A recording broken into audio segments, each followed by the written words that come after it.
All right, welcome back. If you've just joined us, you've not really missed much, but let me say kudos to my producer, Atayu Gusheye, for those shots of the week. And on that note, let me introduce Matthew Okugwe to the show. Matthew, welcome to Sportsville. Yes, it feels great to be here, George. At this point, not plenty to celebrate in the last few days as far as Team Nigeria's contingent to the Tokyo Olympics is concerned. Several unpalatable stories emanating concerning Team Nigeria. Not a good time to be talking sport, but as stakeholders, we must put ourselves together and begin to hope for several positive. We were optimistic. The team went to Tokyo, but as at this point, it is safe to say that the ineptitude or laxity on the part of some persons have cost us dearly on the international stage. Okay, cost us dearly on the international stage, but like my people will say, it is not early in the morning that you know how the business of a area market will be. That is where you'll be to Aba market. You could start very badly, but by the evening, the Aba man will be counting millions back home. So on that note, let me welcome Nigeria's most seasoned athletics journalist. Talk about Dare Eso. Darius, welcome to Sportsville. I'm glad to be back here. Yes, nice to see you here. Matthew said it is not too palatable news coming out of Tokyo. I think for now, we cannot but agree with him. No, I won't agree with him 100%. Not too palatable means there's still a bit of positives. If he says it's not palatable, yes, then I can say yes, that's 100% negative. Yeah. But it's not too palatable. That means he has left room for a few positives, and we got a few positives because we over expect from our athletes. For example, the girl that did the swimming, Ogumbanwo, yes. Do you expect her to win? Well, she said based on her record, that record, as far as the world standard is concerned, is mediocre. But the fact is that one, we have a swimmer, two, we have a young girl. She's just 17, and she set a new mark there. That is an improvement. That's a positive. It's not only when you get medals you talk about positives. No. That's the truth. I know you want to fire on all cylinders, but our man, my producer is telling me that Tony Bani is set now to talk to us. Let's hear. In fact, I hear that Tony wants to speak some Japanese language. But Tony, please don't speak Japanese. Our people are not with you there in Tokyo. Speak English. Hello, Tony. Welcome, Obani. How are you doing today in Tokyo? Thank you so much, George, and indeed, you're welcome to Tokyo 2020 Olympics with yours sincerely, Tony Obani. George, I must tell you that there's been a lot of cocktail of information and of course activities, going on around Team Nigeria's camp here in Tokyo, Japan. And let's start with the ineligibility of Nigerian athletes who have been sent out and of course somehow depleted, the athletes that would have done justice for Nigeria in 4x1, talking about the relay things. And I must tell you that the whole thing started with politics, and of course it's ending with politics. And that's sorely indeed, I think Nigeria will become the loser. We all knew that there were two presidents of Athletics Federation of Nigeria, and during that crisis that engulfed athletics in Nigeria, that was a time, that they forgot about the athletes. That was a time that some athletes were not reminded, because of the fact the password and of course every other thing was in the possession of another camp. That was just exactly what happened. While we are saying that and of course regretting, everybody just feeling so bad about it, there's some sort of good news that is coming out, although they would have been hoping to at least make the final of their event at the ongoing Tokyo Olympics. Nigeria's mixed 4x400 meters quartet, comprising of Emmanuel Ojeli, Emma Bong-Seoko, Samson Nathaniel, and Patience Okon George, of course, left the competition with their heads held high after storming to a new African record of 3 minutes 13.60 finish, finishing fifth in their semi-final race. It was a hell of a race, and indeed, the time, despite the fact that it was a record, for new African record, it was not good enough to see them into the final.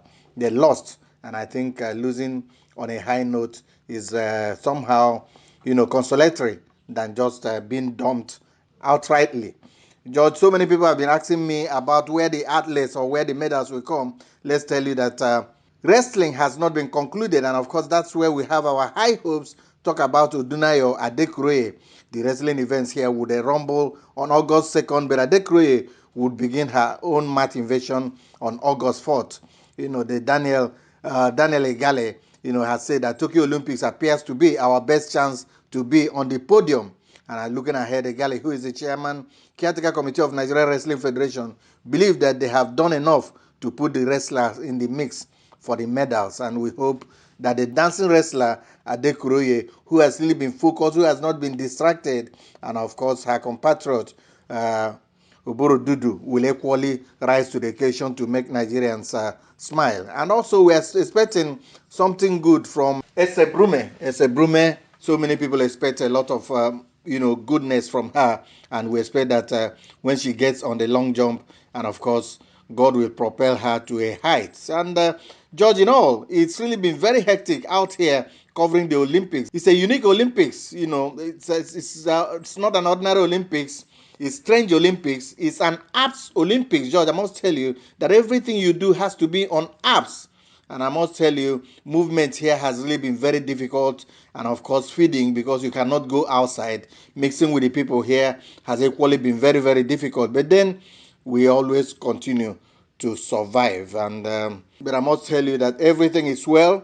And we know that Aruna Kodre lost. But I think the needless fight between him and Shegu Toriola somehow denied Nigeria of Aruna, even getting to the quarterfinals that he did at the Rio Olympics. George, that's the way I sign out. If you know what it is, that's for you. All right, thank you very much, Tony Wokomobani. That was very incisive, and we really appreciate your sharing your thoughts with us. I know when you come back to Nigeria, we need to download fully. But the Japanese he spoke, let me tell you that what he actually said is that he's enjoying the bitakula I gave to him before he left Nigeria. So that's interesting. That means it's working. All right, Tony, thank you. Okay, let's be serious now. Blessing Okagbare. We had expected that it would be a blessing to Nigeria, but unfortunately, where do we place this blame? Nobody expected that Blessing would test positive for banned drug and all that. The only person to blame in this issue is Blessing. As an elite athlete, as an adult, that's what the rule says anyway. As an adult, you are responsible for whatever is found in your system. So there's no way you can blame the federation. In the first place, she's an international athlete, so she belongs to the international elite pool. So that means the World Athletics and the Athletics Integrity Unit that are responsible for testing her. Even when she was in Nigeria, they are the ones that will tell the testers here, because they have water representatives all over the world, please go and test Blessing. When she ran 10.63 at the Yabatek, they had to call from Monaco that Blessing must be tested. They must do blood tests. Ordinarily, maybe we would have done only urine. But for athletes at that level, they do all kinds of tests. And the one that they did that led to what has happened was actually a blood test on July 19, I think at a training camp in Slovakia. So she's responsible. It's only when you're a minor that the federation could possibly come that they cannot be looking at who gave you the drug, who influenced you. But in terms of Blessing, nobody, because you're an adult. Okay, well, Blessing has called for her B sample to be taken because she still believes that she is innocent. We'll put our fingers crossed, but fortunately, she's not able to give us a medal like we all expected. But maybe I should tell you something about the B sample. Okay. Because people don't let people think it is different from the one that was tested. When they take your urine, the same urine, they just divide it into two. Keep one. And you sign that there were no anomalies, because some people escaped that in the past, especially in Nigeria here. At least I can remember one or two in the late 90s. Yeah. But this time around, you certify that the process was okay. So the second one they are testing is not a new. It's not a new sample. A new sample. It is the same sample. That's good. So that's where to hope is a bit difficult. Okay, tight one. Okay, Dari, if we are to blame Blessing 100% for this, who are we to blame for the 10 Nigerian athletes that were disqualified because they didn't do the their federation, OCT? Of course. The federation. The primary blame goes to the federation. That is the Athletics Federation of Nigeria. Yes, and I'm happy they hold up to it. Although the people that hold up to it are the new persons there, but the federation is a continuum. So they accepted responsibility, and immediately they appointed Professor Ken Anugweje as the head of their medical and anti-doping committee. You'll be shocked to find out that for the 4 years the former boss spent there was no doping and anti-medical committee. Medical and anti-doping committee. None at all. And it shows the kind of people that we had as managers of athletics in Nigeria. I hope this new board, they started on a good note. It's my prayer that they continue that in that light. Okay, Nigerians are really disturbed. You can hear from Dari ESAN that the AFN, but this time not the Tony Okowa board, but we hope that Professor Kenan Ugweje will get it right. Okay, let me come to you, Matthew. Athletics, we've not gotten it right. Basketball, we didn't get it right. But did we really expect the Tigers and the Tigresses to get into the medal zone? Not at all. Previous week, while we were trying to preview what the outcome of the performance of this both the Tigers and the Tigers might just possibly be in the Olympics, I said we must try as much as possible not to count our chickens or chicks before they hatch, because we're in a very, very difficult groups. If you look at both the male and female, the teams who were coming up against were some of the best in the world. In the world. Even making it out of the group would have been much more like an achievement in the first place. But I think we must also relish on the fact that for the very first time as an African team, we're able to present both a male and female team at the Olympics proper. So I think the guys gave a good account of the same applicable to the girls. But the guys, I felt they somehow get to expose themselves too early. If you look at the game against US, they won against US. Also, they were able to... Even against Germany. It's in the fourth quarter they lose out. I'm talking about pre-Olympic. The pre-Olympics. They raised so much hope. Yes, they raised plenty of hopes, but also you saw the Australians. The Australians were able to cut them to size in Texas. So it tells you that other teams now became highly conscious that Nigeria seems to have a team that might just be able to give them a shocker, and they were able to buckle up. And as at this point in time, I think we should be able to celebrate what we've been able to achieve and see how we'll be able to take it a notch further. All right, the president of, the caretaker committee chairman of the Nigerian Basketball Federation, talking about Musa Kida, has commended the male team and even the female team. We saw the Tigers this morning against host Japan. It has not been a bad performance, I must tell you, moving forward. So kudos to these two teams. And then away from basketball now, let's now look at the role. So many people, the sports minister, Sunday Dare, has come under very serious bashing from some people. Do you think he has any blame in all of this? I don't think so.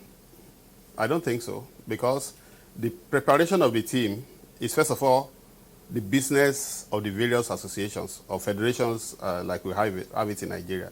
Look at basketball. Who prepared basketball? It's the federation. MBBF. Look at athletics. Who prepared athletics? It's the AFN. Fine, we have crisis, but at least one faction was responsible for the preparation. Okay. The government may have given money, but it's not government that will appoint coaches. So that is where we have to draw a line. Some of the problems that we've had in Tokyo, most of them had nothing to do with the minister. The doping issue, the 10 people, because actually some of those athletes were tested. Because people think, oh, we didn't do at all. No, we did. In Okadegoke that broke 10 seconds on Saturday. Yeah. Underwent, went through the 3 tests. If he didn't do that, then he would have also been suspended. Exactly. So most of the athletes at home, especially the top athletes at home, they were able to do the test. It is only majority of them are from abroad, and those are the only people that they had problems with, and that is where the crisis came in. Because ordinarily, the faction that is known to world athletics at that time had the password. The Guso faction. They should be communicating with the athletes about their whereabouts, submit the whereabouts to world athletics, then also take the whereabouts. That's exactly where the problem came from. Because the whereabouts that they will submit to you is either you go there yourself, which is impossible, or you use a connection here, because we have the National Anti-Doping Committee here, to talk to their colleagues and wire money to them to go and do those tests. But unfortunately, because the government did not recognize them at that time, and the NOC did not recognize them at that time, they couldn't function. So this is a fallout of the crisis. Definitely. Okay, well, Nigeria. And the crisis, if I must add, because a lot of people have been saying, oh, the minister instigated the crisis. The crisis started in 2017. It predates the minister. So when people talk, I just laugh at times. So information is key. It's necessary. Okay. when we started this show, Matthew said not too palatable. So moving forward, as of today, Nigeria has not won a medal, but we still have chances here and there. The Olympics is not over I think yet. we tend to forget a lot of things. Okay. That before the start of the Olympics, we knew where our strength lied. Exactly. We knew. Yeah, for those in sports. Yes. Exactly. Even others, because they watch programs. They watch programs like this. No, I didn't expect a 17-year-old girl that was supposed or to the taekwondo girl. We know they cannot get a medal. Yes. Even Matthew just spoke about the basketballers now. In the past, when we had weightlifting on, we would have won 1 or 2 medals because of weightlifting. But unfortunately, because of the doping that was prevalent there, we don't have weightlifters again to qualify. So moving forward, do you think we can still get it right? Yes, we can. But it's a 50-50 thing because nobody has any guarantee. In which areas now? In athletics, okay. For example, yeah. We just missed 150-50 with Okagbare. Yes. Exactly. Because they did the 100 meters on Saturday. So we just missed 150-50. Mm-hmm. We just missed another 50-50 with Divine. Yeah, who was disqualified? Yes. We saw that race yesterday. Very painful. And but we still have Ezebrume. Okay. In fact, people are already calling her the golden girl of Nigerian athletics. Because people believe with the 7:17 that she jumped in the US in May. Exactly. Breaking Choma Junwa's record. She should be good enough for a medal. For a medal in the first place. Exactly. People even think she should be good enough for the gold. Okay. Because she has proved over the years that she has that good high occasion temperament. No stage fright. Mm-hmm. Remember our first Olympics, she was 5th. Exactly. As a young girl. And we enjoy interviewing the yes, as a 20-year-old girl, I was telling you. As a 20-year-old, yeah. Innocent looking. In fact, she's still innocent looking anyway. So she already has the experience. Remember 2 years ago, she won bronze at the World Championship. Mm-hmm. So we expect that she will get a medal. But some people are now over-expecting that she will get a gold. I hope she doesn't. And it is not impossible. Okay, I just hope Ezebrume will not come under very serious pressure. I don't think so. That's the wrestlers. I think the wrestlers are starting today. Yes. Sunday. They are starting today, actually. But we may not see Odunayo fight until maybe tomorrow or next, I guess. Okay. So, we have Odunayo there. We have Obolo Dudu. So, we still have like 3-4 people that can still get us a medal. If Odunayo has the luck of the draw, she will get to the final. And the moment she gets to the final, that's a medal. If Obolo Dudu has the luck of the draw and she gets to the final, that's a medal. Okay. If Ezebrume wins the medal, then that's 3. At least that will be 2 better than the one we won in 2016, and 3 better than the 0 that we won in 2012. Okay, well, I can't wait but to cast a headline in Yoruba, Odunayo. This is the year of celebration. When Adekoroye wins it, do you agree with me? Yes, to some extent, we were waxing lyrical as at this point in time in studio, plenty of optimism, but I think we must also be cautious. We must endeavor that the tension flying around, the very negative stories around Team Nigeria shouldn't get to the wrestling camp.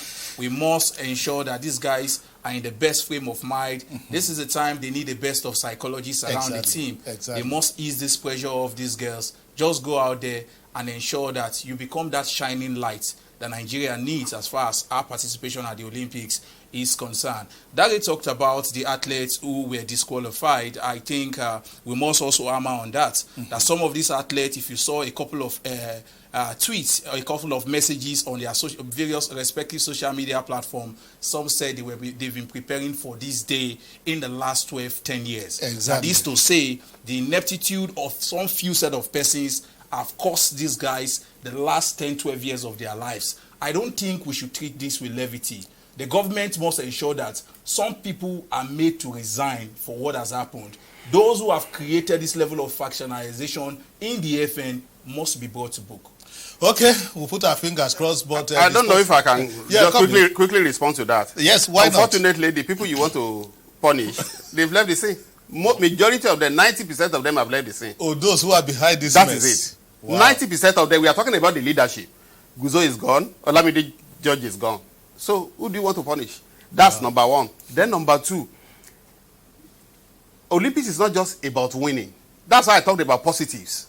We saw the positives from the swimmer. Swimmer, yes. The positives from the taekwondo girl. Yes. I listened to the interview Chukwu Berige conducted. Exactly. Fantastic interview. Exactly. That they didn't expect the girl to come and win. But at least a valuable experience for 2024. Exactly. Then, talking about tension in camp affecting athletes. It's only if you are an amateur that the tension will affect you. The tension that didn't affect Adegoke to run 998. No, come on. They are professionals. Okay, we just hope that we'll get it right because, like I said, when you go to the market, you may not start very well early in the morning, but by the time you leave the market later in the day, you may be counting in millions. So I want to put my fingers crossed, believe that Team Nigeria will still get it right. It's not all over yet for us, and we just have to keep praying for this team, believing that we'll still come out of the Olympics with something to celebrate. Let's take a break now. When we come back,